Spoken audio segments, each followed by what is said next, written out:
Hello friends, very very good morning. Welcome to study Niketan. Study Niketan में आज हम करेंगे 3 जून 2020 के बेस्ट करंट अफेयर। तो आप पूरा वीडियो ध्यान से देखिए। वीडियो का पीडीएफ आपको डिस्क्रिप्शन बॉक्स में मिल जाता है, तो आप वहां से उसे रिवीजन के लिए डाउनलोड भी कर सकते हैं। आप हमारे टेलीग्राम ग्रुप से उसे डाउनलोड कर सकते हैं। बीते दिनों वैश्विक स्तर पर विश्व दुग्ध दिवस यानी वर्ल्ड मिल्क डे के रूप में कब मनाया गया है? तो ये मनाया जाता है जी 1 जून को मनाया जाता है वर्ल्ड मिल्क डे। और इसे संयुक्त राष्ट्र के खाद्य और कृषि संगठन, जिसको आप फाओ जानते हैं, द्वारा वैश्विक खाद्य के रूप में दूध के महत्व को चिन्हित करने और डेयरी क्षेत्र को प्रोत्साहित करने के लिए हर साल 1 जून को विश्व दूध दिवस मनाया जाता है। इस वर्ष विश्व दूध दिवस की 20वीं वर्षगांठ है जी, और एन्जॉय डेयरी रैली के साथ ये मनाया जा रहा है। ठीक है, विश्व दुग्ध दिवस 2020 का विषय है 20th anniversary of world milk day, यानी विश्व दुग्ध दिवस की 20वीं वर्षगांठ। ये इस बार के विषय है। इसका उद्देश्य लोगों को पोषण, पहुंच और सामर्थ्य सहित स्वास्थ्य के संबंध में डेयरी के लाभों के बारे में बात करने के लिए प्रोत्साहित करना है। अब फाओ के बारे में बता देता हूँ फटाफट। फूड एंड एग्रीकल्चर ऑर्गेनाइजेशन यानी खाद्य और कृषि संगठन इसका पूरा नाम है। फॉर्मेशन 16 अक्टूबर 1945 को हुआ था और इसका हेडक्वार्टर रोम इटली में है जी। इटली की कैपिटल है रोम।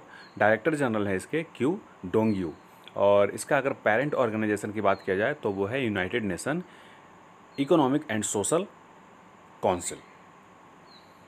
बीते दिनों किस बैंक ने भारत में direct to home DTH television सेवा प्रदान करने वाली डिश टीवी इंडिया लिमिटेड में 24.19% हिस्सेदारी का अधिग्रहण किया है? तो ये बैंक यस बैंक लिमिटेड है जी। ठीक है ना, यस बैंक लिमिटेड ने डीटीएच में 24.19% हिस्सेदारी खरीद लिया है। एक्चुअली खरीदा नहीं, इन पर बकाया था, कर्ज था, तो उसमें इन्होंने हिस्सेदारी में अधिग्रहण कर लिया। यस बैंक का मुख्यालय मुंबई में है और राणा कपूर आपको बहुत पता होगा, इनके संस्थापक थे। अभी ये विवादों में चल रहे थे। स्थापना इसका 2004 में हुआ था और एमडी और सीईओ इसके प्रशांत कुमार हैं जी। एक्सपीरियंस आर एक्सपर्टीज इसका टैगलाइन है। बीते दिनों फोर्ब्स द्वारा जारी वर्ष 2020 में दुनिया के शीर्ष 100 सबसे अधिक भुगतान पाने वाले खिलाड़ियों की सूची में शामिल होने वाले एकमात्र खिलाड़ी कौन हैं? तो ये विराट कोहली हैं जी, अपने देश के हैं और कैप्टन भी हैं ये। इस सूची में कुल 26 मिलियन अमेरिकी डॉलर की अनुमानित आय के साथ वे 66वें स्थान पर हैं जी। ठीक है, इनसे आगे 65 हैं। मैं बताता हूँ 1, 2, 3। टेनिस स्टार खिलाड़ी रोजर फेडरर जो स्विट्जरलैंड के हैं, वो कुल 106.3 मिलियन अमेरिकी डॉलर की अनुमानित आय के साथ वर्ष 2020 में दुनिया के सबसे अधिक भुगतान पाने वाले खिलाड़ी हैं। दूसरे स्थान पर क्रिस्टियानो रोनाल्डो हैं जी, फुटबॉलर हैं, और लियोन मेसी भी फुटबॉलर हैं, वो तीसरे स्थान पर हैं 104 मिलियन अमेरिकी डॉलर पर। इसके बाद नेमार और जेम्स हैं। बीते दिनों किसने जीवन रक्षक तकनीक की समान पहुंच सुनिश्चित करने के लिए कोविड-19 टेक्नोलॉजी एक्सेस पूल लॉन्च किया है? तो ये WHO ने किया है जी, विश्व स्वास्थ्य संगठन। ठीक है, यह कदम तब उठाया गया है जब 37 देशों ने विश्व स्वास्थ्य संगठन से संयुक्त रूप से वैश्विक स्वास्थ्य संकट से निपटने के लिए टीकों, दवाओं और अन्य नैदानिक उपकरणों के सामान्य स्वामित्व की अपील की है। इसके अलावा WHO ने संयुक्त राष्ट्र स्वास्थ्य एजेंसी के अन्य हितधारकों से इस मुहिम से जुड़ने का आग्रह किया है, जिसके लिए सॉलिडेरिटी कॉल टू एक्शन भी जारी किया गया है। WHO का मुख्यालय जिनेवा स्विट्जरलैंड में है। इसकी स्थापना 7 अप्रैल 1948 को किया गया था और इसका महानिदेशक हैं टेड्रोस एडहानोम। चलिए आगे बढ़ेंगे। बीते दिनों किसने प्रौद्योगिकी प्लेटफॉर्म चैंपियन नामक पोर्टल का शुभारंभ किया है? तो ये नरेंद्र मोदी ने किया है जी, अपने देश के प्रधानमंत्री हैं। चैंपियंस का यहाँ पूरा नाम है creation and harmonious application of modern process for increasing and output and national strength. आप 1-2 बार इसको पढ़िए, ये याद हो जाएगा। चैंपियंस का ये पूरा नाम है, एग्जाम में हो सकता है आए। चैंपियंस के विस्तृत उद्देश्य हैं, इनके 3 उद्देश्य, मेन उद्देश्य हैं।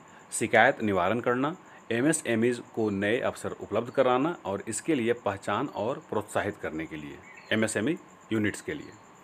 बीते दिनों किसने अरब सागर के ऊपर मंडरा रहा चक्रवाती तूफान निसर्ग 3 जून को महाराष्ट्र और गुजरात से टकराने की चेतावनी जारी की है। तो ये जारी किया है आईएमडी ने जी, ठीक है ना। आईएमडी यानी इंडिया मेट्रोलॉजिकल डिपार्टमेंट, आप जानते हैं इसको, भारतीय मौसम विज्ञान विभाग।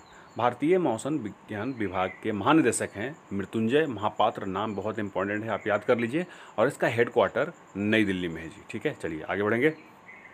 बीते दिनों किस आईएएस अधिकारी को भारत सरकार ने इस्पात मंत्रालय में सचिव का पदभार दिया गया है? तो ये हैं प्रदीप कुमार त्रिपाठी, ठीक है ना। आप जानते होंगे इनको, ये जम्मू कश्मीर कैडर के आईएएस अधिकारी हैं और ये अब बन गए हैं इस्पात मंत्रालय में सचिव। इससे पहले त्रिपाठी को क्रमिक और प्रशिक्षण विभाग डीओपीटी में विशेष सचिव और स्थापना अधिकारी के रूप में तैनात किया गया था। केंद्रीय इस्पात मंत्री हैं धर्मेंद्र प्रधान, इनके पास पेट्रोलियम मंत्रालय भी है जी, आप जानते हैं। बीते दिनों किसने नासा के अंतरिक्ष यात्री रॉबर्ट बेनकेन और डगलस हर्ले को सफलतापूर्वक अंतर्राष्ट्रीय अंतरिक्ष स्टेशन यानी आईएसएस पर पहुंचा दिया है? तो ये दोनों हैं और इनको स्पेस एक्स ने पहुंचाया है जी। इस लॉन्च के बाद अब स्पेस एक्स अंतरिक्ष यात्रियों को अंतरिक्ष में पहुंचाने वाले पहली निजी कंपनी बन गई है। ये प्राइवेट संस्था है। नासा यानी national aeronautics and space administration, इसका प्रशासक हैं जिम ब्रिडेनस्टाइन और नासा का मुख्यालय वाशिंगटन डीसी में है जी। अब स्पेस एक्स के बारे में, इसका संस्थापक और सीईओ हैं एलन मस्क, अध्यक्ष और सीओओ हैं ग्वेने शॉर्टवेल और इसकी स्थापना 2002 में हुआ था। हेडक्वार्टर इसका यूएसए के कैलिफोर्निया में है जी, ठीक है। चलिए आगे बढ़ेंगे। बीते दिनों किस राज्य सरकार द्वारा 2 जून को राज्य स्थापना दिवस के रूप में मनाया गया है? तो ये राज्य तेलंगाना है जी, ठीक है। 2 जून 2014 को ये राज्य अस्तित्व में आया था। आप इसका मैप देख रहे होंगे, ठीक है। ये हैदराबाद, माफ़ कीजिएगा, आंध्र प्रदेश से अलग होकर हुआ था। राज्य के गठन का प्रस्ताव तत्कालीन प्रधानमंत्री मनमोहन सिंह के कार्यकाल में दोनों संसदों में 2013 में लाया गया था और बाद में 2 जून 2014 को इसे राज्य का दर्जा मिल गया था। इसके पहले मुख्यमंत्री के चंद्रशेखर राव बने थे, जो आज भी हैं, और पहले राज्यपाल ESL नरसिम्हा बने थे। बीते दिनों किसने खेलो इंडिया ई पाठशाला कार्यक्रम का उद्घाटन किया है? तो आप बताइए कौन करेंगे? ये हैं किरण रिजिजू, जो खेल मंत्री हैं, युवा एवं खेल मंत्री हैं जी। इनका फोटो देखिए, ये अरुणाचल प्रदेश से हैं। इन्होंने ही ई पाठशाला कार्यक्रम का उद्घाटन किया है। उन्होंने एक वेबिनार के जरिए कार्यक्रम का उद्घाटन किया जिसमें युवा तीरंदाजी कोचों के साथ साथ देश भर के विशेषज्ञों ने भाग लिया। खेलो इंडिया ई पाठशाला कार्यक्रम की शुरुआत भारतीय खेल प्राधिकरण द्वारा राष्ट्रीय खेल संघों की सहयोग से की गई है। बीते दिनों किसने real time electricity market RTM launch किया है? तो ये इंडियन एनर्जी एक्सचेंज इसने किया है जी RTM लॉन्च, ठीक है, IEX, ठीक है।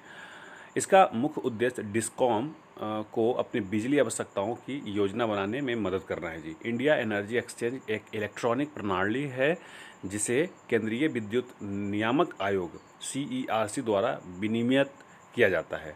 इसे 2008 में शुरू किया गया था। केंद्रीय विद्युत नियामक आयोग एक वैधानिक निकाय है जिसे विद्युत अधिनियम 2003 के तहत स्थापित किया गया था। तो आपको ये जो लास्ट का 3 लाइन है बिल्कुल आपको याद होना चाहिए। डिस्कॉम के बारे में आप जानते हैं जी, ठीक है ना, वो इलेक्ट्रिसिटी डिस्ट्रीब्यूशन कंपनियां होती है, ठीक है। और IEX का पूरा नाम भी याद होना चाहिए, इंडियन एनर्जी एक्सचेंज। चलिए आगे बढ़ते हैं। राजीव गांधी खेल रत्न से संबंधित एक सवाल है। हॉकी इंडिया ने राजीव गांधी खेल रत्न पुरस्कार के लिए किस महिला खिलाड़ी के नाम की सिफारिश किया है? तो कल मैंने रोहित शर्मा के बारे में बताया था, ये रानी रामपाल हैं जी। हॉकी टीम के ये कैप्टन है, महिला हॉकी टीम के ये कैप्टन है। आप इनका फोटो देख रहे होंगे। साथ ही मेनका वंदना कटारिया और हरमनप्रीत सिंह को अर्जुन पुरस्कार के लिए नामित किया है जी। और रानी रामपाल के अलावा तुषार खांडकर और RP सिंह को लाइफ टाइम अचीवमेंट के लिए मेजर ध्यानचंद पुरस्कार के लिए भी नामित किया गया है। कोच रमेश पठानिया को और BJ करियप्पा को द्रोणाचार्य पुरस्कार के लिए नामित किया गया है। अब रानी रामपाल के बारे में जान जाइए। ये 2016 से 2019 के बीच इनके जो अवधि है उसमें रानी रामपाल ने 2017 में महिला एशिया कप जीतने वाली टीम का नेतृत्व किया। उनके नेतृत्व में टीम ने 2018 एशियाई खेलों में रजत कप जीता और उन्होंने 2019 में FIH ओलंपिक क्वालिफायर में प्रवेश करने के लिए टीम में एक महत्वपूर्ण भूमिका निभाई। उनके निर्णायक गोल ने भारत को टोक्यो ओलंपिक के लिए क्वालिफाई करने में मदद की। उन्हें 2016 में अर्जुन पुरस्कार, 2020 में पद्मश्री भी मिला है। वह पहली भारतीय हैं जिन्हें world games athlete of the year के रूप में नामित किया गया है। तो ये इतनी क्वालिटियाँ थी, इसलिए इनको ये दिया गया। अब फटाफट राजीव गांधी खेल रत्न पुरस्कार के बारे में भी आप पढ़ लीजिए। यह भारत का सर्वोच्च खेल सम्मान है। यह पुरस्कार युवा मामले और खेल मंत्रालय द्वारा प्रस्तुत किया जाता है। किरण रिजिजू इसके मंत्री हैं। 29 अगस्त को राष्ट्रीय खेल दिवस पर यह पुरस्कार प्रदान किया जाएगा। 29 अगस्त को किसका जन्मदिन है, ये भी बताइए आप मुझे। यह पुरस्कार 4 वर्ष की अवधि के लिए होता है, जो मैंने बताया आपको। 7.5 लाख रुपये इसमें दिया जाता है। चलिए, पहला विजेता विश्वनाथन आनंद थे। अब जवाब लेंगे सवाल 405 के। बीते दिनों विश्व स्वास्थ्य संगठन WHO द्वारा विश्व तंबाकू निषेध दिवस यानी वर्ल्ड नो टोबैको डे के रूप में कब मनाया गया है? तो ये मनाया गया जी 31 मई को। मई के लास्ट डे मनाया जाता है नो टोबैको डे। मैंने ये फ़ोटो पोस्ट किया था यूट्यूब के कम्युनिटी सेक्शन में। तो यहाँ पर आपको पूरे एक ही JPG में मई महीने के सारे इंपॉर्टेंट क्वेश्चन को रिवीजन करवा देगा। तो आप इसे जाकर के कम्युनिटी सेक्शन से डाउनलोड कर सकते हैं, या फिर आप हमारे टेलीग्राम ग्रुप से भी इसे डाउनलोड कर सकते हैं। टेलीग्राम ग्रुप का नाम है स्टडी निकेतन। तो आप वहाँ से जुड़ें। आप वीडियो को पॉज कीजिए, इसको पूरा रिवीजन कीजिए। आई होप आपने कर लिया होगा। अब सवाल लीजिए आज का, सवाल 406। बीते दिनों BCCI ने किस भारतीय स्टार बल्लेबाज को राजीव गांधी खेल रत्न पुरस्कार के लिए नामित किया है? तो राजीव गांधी खेल रत्न के बारे में अभी भी मैंने बताया, फिर भी आप लिखिए। और 2 बात, कितने क्रिकेटरों को दिया जा चुका है ये भी बताइए। अब मुझे दीजिए इजाज़त। नमस्कार।